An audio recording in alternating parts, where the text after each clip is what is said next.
Música clássica é a maneira como se nós nos referimos à música dita erudita, a música dos grandes compositores, como, por exemplo, Beethoven, Bach, Brahms, Mendelssohn, Mahler, Tchaikovsky, né? Tu pode também usar num sentido super específico de música clássica como a música do período clássico da música, que aí seria, sei lá, Mozart, né? Aí depois tem o período romântico, é uma outra maneira, mas para não complicar muito, né, para não ficar muito técnico, obscuro, a melhor interpretação para se entender o que é música clássica é pensar na música que aqui no Brasil acho que a gente chama mais de erudita, não tenho certeza. Também os círculos onde eu frequento geralmente é do pessoal que estuda música, então também é uma perspectiva meio acadêmica, mas música clássica, se tu disser para uma música, eu fui ver uma orquestra, o maestro fulano de tal, com a orquestra tal, as pessoas sabem que isso é música clássica. O que envolve música clássica? Basicamente é a música que é escrita com uma certa complexa teoria musical ocidental, né? Ela se caracteriza por ter uma notação razoavelmente precisa, então as pessoas podem reproduzir essa música com grande fidelidade. Claro que a partitura não diz tudo, né? Certamente não diz tudo que tu precisa para interpretar a música. Tu precisa saber o contexto, a época, o estilo, o compositor, né? Então, se tu pegar uma partitura assim, sem muitos detalhes e não souber de quem é e tentar interpretar, tu pode cometer erros de estilo, né? É mais ou menos como se for cantar, sei lá, bossa nova com uma voz que não é muito típica. Nem estou falando de falar mais fraquinho, assim, mais sutil. A própria forma de colocar a voz pode ser colocada errado, né? Então, se tu vai pegar um violino, qualquer coisa, a maneira de atacar as notas, né, não vai estar tudo escrito ali. Mas, então, é uma música altamente bem conhecida, muito estudada, inclusive nos últimos 50 anos se aprofundou muito no estudo, então a maneira como se interpretava Bach, o Johann Sebastian Bach, há 50 anos, era muito mais intuitivo, eles tocavam do jeito que eles tocavam naquela época, digamos assim, e pensavam que estavam reproduzindo Bach. Agora se faz estudos muito detalhados sobre como é que eles tocavam naquela época, como é que eles colocavam a voz, como é que eles vibravam ou não vibravam, uma série de detalhes, como é que é a sonoridade do instrumento que eles tocavam naquela época, que era com tripa, não era com nylon, né? Então, o som é diferente, há uma precisão. Então, é uma música que é muito estudada.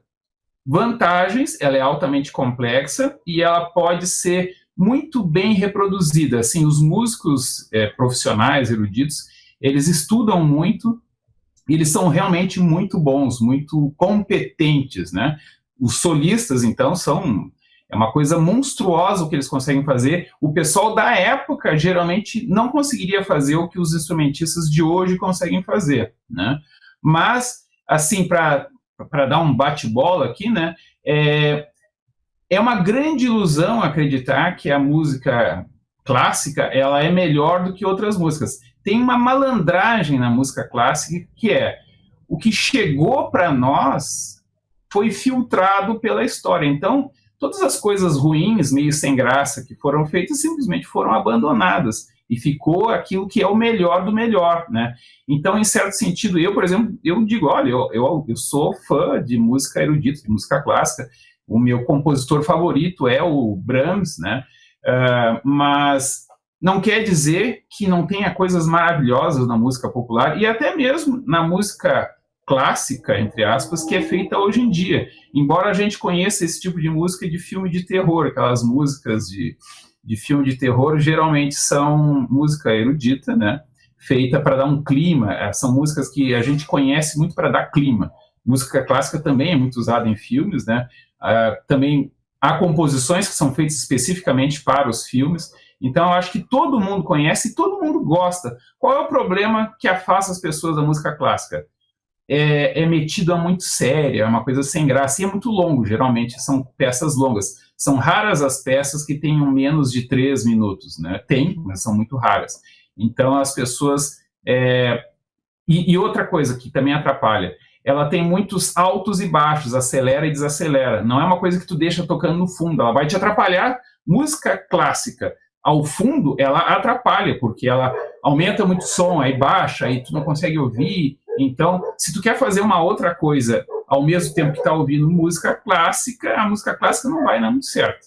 Muito bem, eu queria colocar algumas questões, por exemplo, a gente não é a mesma coisa que música erudita, embora aquela coisa que eu vi música clássica, não é clássica, é erudita, é música para concerto, porque tem que ter vários instrumentos, nem sempre você pega tem coisa do Tchaikovsky tem que é um só para piano, tem Tchaikovsky tem um solo de trompeta, de repente, lá no Dança Napolitana, né? Ele tem uma parte que é um solo de trompeta, do instrumento de sopro. Enfim, e muitas vezes eu queria chamar a atenção disso. Na verdade, é uma leitura, o que eu chamaria muito de música clássica, que talvez torná-la mais erudita, é uma releitura da música folclórica popular. Vou dar um exemplo que eu gosto, o melhor exemplo que eu gosto. O Capricho Italiano do Tchaikovsky. Tchaikovsky é até considerado um autor bastante popular. Ele tem várias canções, várias composições que são populares. E uma delas é o Capricho Italiano. O Capricho Italiano, a parte dele é o famoso, quem conhece, quem é oriundo no Brasil. O Brasil tem 30 milhões de oriundi, talvez, de descendentes de italianos. Eu conheço isso porque se cantava em casa quando era pequeno. Babbo non vuole, que a gente chama de Babbo non vuole, que é uma canção folclórica italiana, muito antiga. Babbo non vuole, mamma nemmeno, come faremo. É conhecidíssimo pelos oriundi e pelos italianos em geral. E aí o Tchaikovsky faz uma releitura disso e transforma num clássico. O clássico já era, porque a música folclórica é um clássico. Se você pegar a Rosamunde, por exemplo, do alemão, né? Ela é clássica. É um clássico popular. Veio da polca, né? Polca de bávara, né? Então, enfim, os autores, chamados autores clássicos, né? Que não é necessariamente do classicismo, né? Da época, como você bem ressaltou, você pode ampliar o conceito, eles beberam em várias fontes. Né? E uma coisa considerada popular no tempo, que muita gente torce o nariz, inclusive até hoje, é a ópera. Né? A ópera era uma expressão popular da música e popularizou muito a música na Europa de seu tempo. O brasileiro tinha uma paixão, isso está documentado na história brasileira, por encenações de ópera. Nós éramos doidos por isso, desde o século XIX, século XX, então, até cidades de médio porte, até Caxias do Sul, eu lembro. Vai ser encenada uma ópera. Era um acontecimento na cidade ser encenada uma ópera. E aí, uma ópera clássica. O que se chamava ópera clássica? Aquelas óperas que ganharam o filtro do tempo, o filtro da história, como você diz, né? Você pega Carmen, a Aida de Verdi, enfim, essas óperas que mexeram com a gente. E no caso do Brasil, que é uma coisa que eu adoro usar como trilha sonora, a abertura de Guarani, de Carlos Gomes, que é conhecidíssima também, né?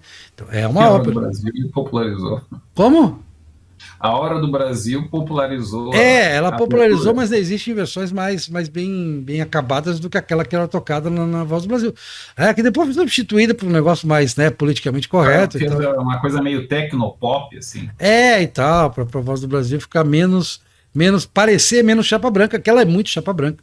Continua extremamente chapa branca, continua sendo uma coisa que a meu ver, não deveria ser obrigatório, mas enfim, essa é outra discussão. A questão, então, não está errado falar música clássica, não está errado falar música para concerto. Música erudita, a gente já discutiu aqui em Alta Cultura, quem quiser olhar o que é a alta cultura, tem uma discussão, um debate nosso de 2 horas, né, sobre essa questão do que é erudito, o que não é, o que é alta cultura, o que não é. Erudito já envolve uma série de situações que fogem um pouco à questão da música em si. Porque eu me dou muito com o maestro Carlos Prazeres, por exemplo, aqui da OSMA, já conversei com ele. Para o o especialista em música, ou seja, aquela pessoa que vive de música, de orquestra, de ser regente, ou de tocar um instrumento de orquestra, ou mesmo não. Aí é outra coisa interessante. Eu já conversei com músicos de música popular, que fazem música até em cima de trio elétrico e tudo mais, e eles estudam, né? Eles estudam na mesma fonte, quer dizer, aquela questão de partitura, de estudos de música em geral, a própria faculdade de música, a UFBA tem uma faculdade de música aqui reputadíssima, né? Que ajudou muito, inclusive, a popularização da música baiana, teve como base a parte tanto das chamadas bandas marciais de colégio, onde muito se estudou, muito se praticou tocar instrumentos. Aqui na Bahia nós temos a tradição no interior, em outros estados também, das filarmônicas, tá? As chamadas orquestras filarmônicas, que são pequenas bandas, na verdade, bandas locais, em que tem todo aquele empenho para que as pessoas tenham instrumento, aprendam a tocar o instrumento e aprendam a tocar em conjunto. Então, isso não vai ser considerado erudito, mas qual é a diferença, na verdade? Grande, não há. Essa diferença não é tão vista. E esse maestro mesmo, Carlos Prazeres, ele fez vários concertos, mais de um concerto, com músicas do cinema. E lotava, era uma coisa que atraía o pessoal, né? Poxa, eu quero ouvir esse novo arranjo. Porque em música tem uma coisa chamada arranjo, né, Regis? Que como a gente falou do Capricho Italiano, baseado numa canção folclórica italiana, que é muito simples na sua melodia, ele faz um arranjo, torna essa melodia mais complexa, né? mais trabalhosa para tocar, e a ouvidos, diria, refinados, sendo um pouco pedante ao dizer refinado, se torna, parece mais interessante, mais complexo. Mas não está errado, então o que eu queria deixar claro é que música clássica não está errado para designar aquilo que é um clássico, e aí nós vamos ter também a música que é clássica, que se tornou cult, né? A gente tem o exemplo do Brasil recente da Boate Azul. Boate Azul é uma música do milionário José Rico, que na época que foi lançada era considerado assim, uma coisa popularesca, né? Assim, uma apelativa, popularesca, mas que hoje tem sido revisitada, e ao ser revisitada ela se torna um clássico do cancioneiro popular. Outro exemplo que a gente tem no Brasil, mas é antigo, é o Tico Tico no Fubá, do Zequinha de Abreu. Ele foi tocado por várias orquestras ao redor do mundo, é de dificílima execução, não é fácil executar. Como existe também, óperas também às vezes exigem, você pegar a Chanson Bohème do Bizet, da ópera Carmen, é de dificílima execução, já vi pessoas que trocam violino e dizem, poxa, leva ao extremo, você tem que ter um ensaio, tem que ensaiar muito mais para conseguir tocar naquele momento. Então tudo isso é música, a música é uma coisa interessantíssima, tudo é música, qualquer tipo de música, aí vamos dizer assim, o forró é o mais simples, né, em termos de que é binário, né, aquela coisa. Eu não sou especialista, não sei, mas já me disseram que o forró é uma composição muito simples, a lógica dele. Isso me disseram, assim, um músico me disse isso, não sei se ele estava certo ou estava errado, você vai esclarecer. Mas tudo é música e tudo tem uma valoração, porque depende das pessoas. Eu não gosto de classificar as músicas de acordo, porque eu ouço tanto uma Nona Sinfonia, que eu gosto, apesar da Ode e Alegria ser uma coisa bem, bem apelativa para a sua época, e se você pegar a letra, ela é apelativa, eu acho. Tem aqui no canal, inclusive, o coro da Nona Sinfonia, a parte final do Beethoven. Mas você pode pegar, por exemplo, a Quinta Sinfonia do Beethoven, que é mais classuda, digamos assim, ou pegar Mozart. Sim, eu gosto de ouvir, eu tenho uma predileção, eu ouço muito, né? Mas eu também ouço Chitãozinho e Chororó, eu ouço coisas... coisas com o garçom amigo, não tem problema nenhum com isso, de misturar, ser eclético nos gostos, não há problema nenhum nisso, não sou melhor nem pior do que ninguém para gosto musical por conta disso. Sim, você falou que música clássica é ruim para botar fundo porque ela não deixa. Existem algumas eu selecionei no canal Enciclopédia de História, você vai ver, em que eu seleciono trechos delas que são bons para isso. Existem trechos pequenos. Você pega você diz, a música é grande. Você pega o Quebra-Nozes, por exemplo, é uma ópera gigantesca em extensão. Mas ela é separada em várias musicazinhas. Né? E essas musicazinhas, às vezes, tem 1 minuto, 2 minutos, 3 minutos, 5 minutos, 10 minutos. Então, tem essa variação também que é muito interessante. Acho que, quer dizer, a gente tem a ideia de que é muito longa, mas não se dá conta, às vezes, de que, na verdade, são várias músicas dentro de uma sinfonia, por exemplo, né? A própria Nona Sinfonia. A Nona Sinfonia tem partes que são distinguíveis entre si. Carmina Burana, uma ópera conhecida, quando você vai à execução toda dela, dá 1h10, 1h15. Mas ali são canções na média de 3 a 5 minutos que estão inseridas nela. E que as letras são muito populares e apelativas, muitas vezes. Mas o que eu quis dizer é que a música clássica ou erudita, ela tem muita variação de dinâmica, ou seja, uma hora está forte, outra hora está fraco, de velocidade. Então, é ruim com música de fundo. Eu, particularmente, prefiro que esteja tocando uma porcaria repetitiva, pop, ao fundo, do que esteja tocando uma música que eu gosto. Eu digo assim, olha, eu prefiro que não coloquem de fundo uma música que eu gosto, porque ela vai me atrapalhar, vou prestar atenção nela. Eu, na verdade, não gosto de música de fundo. Então, em bares e tudo mais, eu fico meio desconfortável. Não gosto muito de música de fundo, de modo geral. Porque eu gosto muito de música. Então, quando eu ouço uma música, eu acabo atento à música e ela me atrapalha. Então, se eu acontece comigo também. Eu costumava ler e ouvir música. Então, alguns livros que eu li, aquela música que eu fiquei tocando, botando e repetindo o tempo todo, ficou meio que ligado ao livro, né? Mas, de modo geral, eu evito de fazer isso hoje em dia, porque a música acaba me chamando a atenção. Eu consigo ouvir uma música e ler ao mesmo tempo, mas não é o que me agrada. E eu gosto muito de música. Música erudita é o que eu mais gosto, é o que eu mais ouço o tempo todo. Mas eu também gosto muito de canções populares, inclusive, e gosto de cantar junto. Então, acho que há uns 2 ou 3 meses eu estou vendo sempre as mesmas músicas da Diane Krall, acho que é uma americana, né? E aí eu basicamente, é como se eu estivesse estudando aquelas canções. Eu vou me vestir antes de sair para o colégio, né? E aí coloco ali, eu sei que essa aqui tem 5 minutos, e eu canto aquela música, e com aquelas músicas eu me organizo para me arrumar e para sair, né?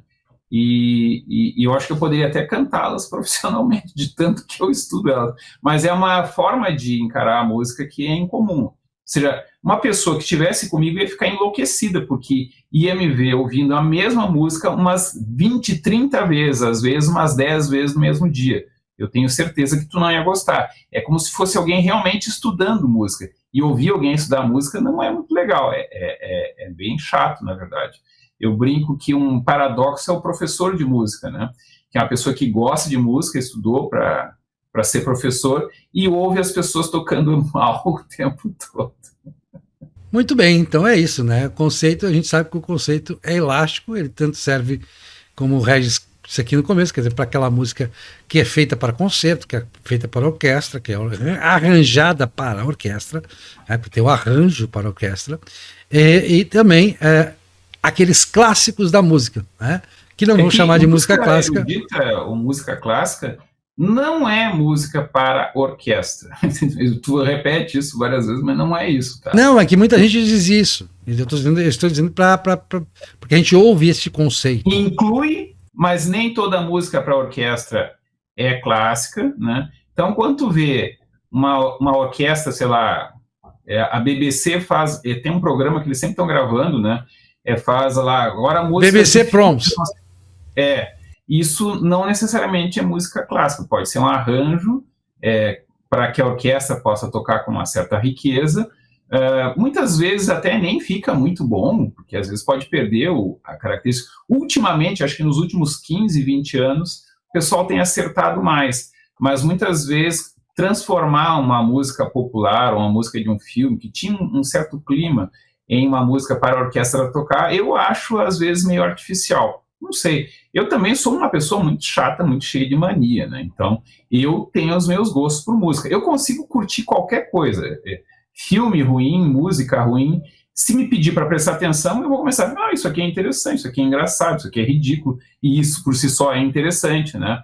Mas o que eu gosto de música clássica, de música erudita, são basicamente músicas ali do final do romantismo, né? Gosto muito de Brahms, né? Gosto também de Mahler, e gosto muito do Mahler as peças menores, né? Eu até estava te comentando, né, que hoje eu estava ouvindo a Quarta Sinfonia, que é a menorzinha delas, e termina com uma canção, vamos dizer assim. E é muito bonita.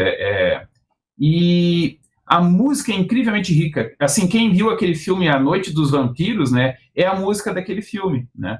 Aquela...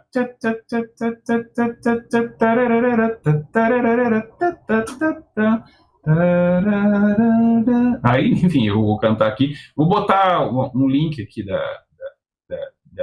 dessa música, que é curtinha, ela tem só 50 minutos. E ela tem 3 ou 4 partes, acho que a última parte é cantada, é muito bonita. Por que é tão interessante? Porque é muito rico. E eu vou retornar de novo àquela questão. Por que é tão rico? Por que é tão bom? 2 razões principais. Uma, o filtro, né, o filtro da história. E 2, o fato de que, como é escrita, o pessoal pode caprichar muito, pode repetir, refazer.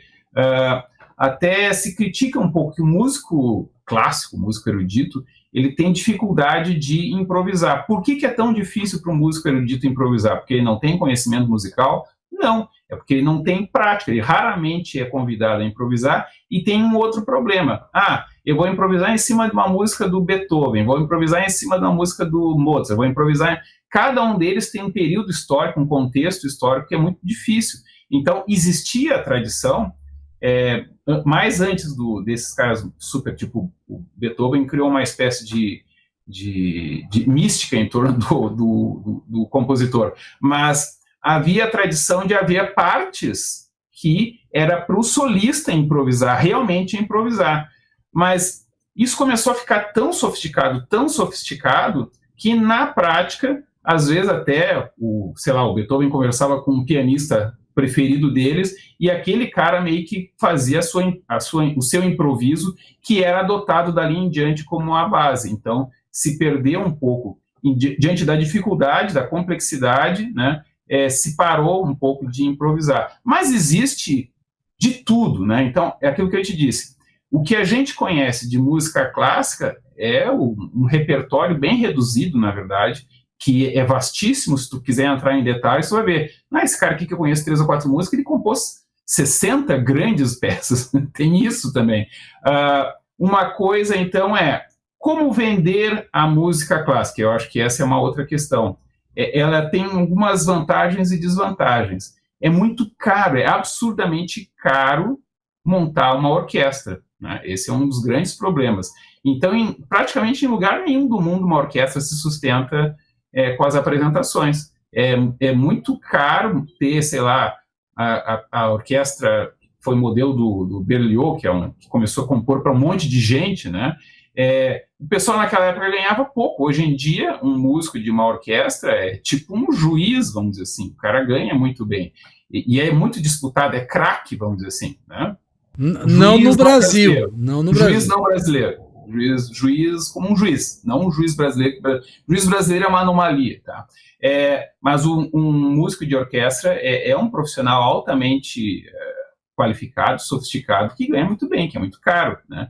Tem orquestra que paga mal? Tem, né? Aqui em Porto Alegre, que eu saiba, tem uma orquestra, e aí tu vai ver várias orquestras. A orquestra da URGS, da PUC, da Unicinos, são muitas vezes os mesmos músicos da OSPA.